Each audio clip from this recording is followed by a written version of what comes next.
அன்பிற்கினிய ஆசிரியர் பெருமக்களே, உங்கள் அனைவருக்கும் என்னுடைய அன்பின் வணக்கத்தை தெரிவித்துக் கொள்கிறேன். நான் என்னுடைய ஆராய்ச்சிக்காக எடுத்துக்கொண்ட தலைப்பானது மாணவர் ஆற்றுப்படையின் மூலம் மாணவர்களை எவ்வாறு ஆற்றுப்படுத்துவது, எவ்வாறு நல்வழிப்படுத்துவது என்ற ஒரு தலைப்பின் கீழ் என்னுடைய ஆராய்ச்சியை மேற்கொண்டுள்ளேன். இந்த ஆராய்ச்சியின் பின் வடிவமாக ஆற்றுப்படை என்றால் என்ன என்பதை பற்றி நாம் ஒரு சில விளக்கங்களை தெரிந்து கொண்டு என்னுடைய ஆராய்ச்சியை நான் துவக்குகிறேன்.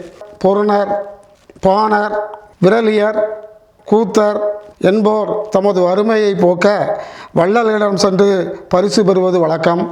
அவ்வாறு பரிசு பெற்ற பாணர்கள், கூத்தர்கள் தாம் திரும்பி வரும் வழியிலே அதே போல பாணர்களையோ கூத்தர்களையோ கண்டால், நான் இந்த அரசனிடம் சென்று பரிசு பெற்றேன், நீங்களும் அந்த அரசனிடம் சென்றால் நீங்கள் பரிசு பெறலாம் என்று அந்த பாணரையோ கூத்தரையோ ஆற்றுப்படுத்தி அனுப்புவதுதான் ஆற்றுப்படை.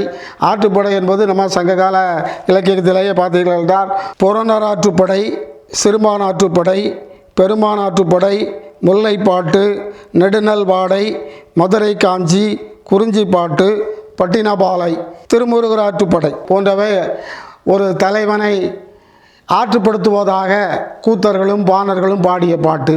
ஒரு காலத்தில் வள்ளல்களை தேடி சென்று புலவர்கள் பாடி பரிசு பெற்றது ஆற்றுப்படையாக இருந்தது. இன்னும் ஒரு சில காலங்களிலே வள்ளல்களே புலவர்களை தேடி சென்று புலவர்களை ஆற்றுப்படுத்திய ஆற்றுப்படையும் உண்டு. இவ்வாறாக ஆற்றுப்படை பாடல்களிலே பல ஆற்றுப்படை என்றால் என்ன என்பதை நாம் பார்க்கும் பொழுது அது ஒரு தலைவனை ஆற்றுப்படுத்துவது, தலைவனுக்கு நன்னெறிப்படுத்துவது, அதுவே ஆற்றுப்படையாக இருந்தது. பிற்காலத்திலே அது புலவர் இலக்குவனார் அவர்கள் தன்னுடைய ஆற்றுப்படைகளை மாணவர்களை நெறிப்படுத்துகிறார். திருக்குறளை கொண்டு, திருவள்ளுவர் எழுதிய அந்த திருக்குறளை கொண்டு மாணவரை ஆற்றுப்படுத்துகிறார். அந்த திருவள்ளுவரிலே உள்ள அறம், பொருள், இன்பம், நல்ல சொல், இன்சொல் கூறுதல் போன்ற அனைத்து நல்ல குணங்களையும் மாணவர்கள் பெற வேண்டும் என்று தன்னுடைய ஆற்றுப்படையிலே அவர் பின்னாடியிலே குறிப்பிடுகிறார். அதே போல கடவுர் மணிமாறன் அவர்களும் தன்னுடைய ஆற்றுப்படையிலே மாணவர்களை தலைவனாக கொண்டு ஆசிரியர்களை பாணராக கொண்டு அவரும் தன்னுடைய ஆற்றுப்படைகளை மாணவர்களை நன்னெறிப்படுத்துகிறார்.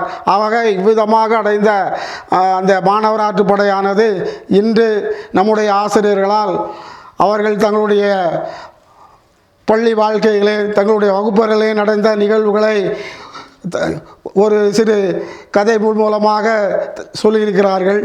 ஆகவே அந்த கதைகளை நாம் கேட்டு அதன்படி நாம் நடப்போமானால் நிச்சயமாக நாம் ஒரு சிறந்த மாணவர்களாக, தலை சிறந்த எதிர்காலத்தை உருவாக்கக்கூடிய தலை சிறந்தவர்களாக நாம் மாறுவோம் என்பது சந்தேகமில்லை.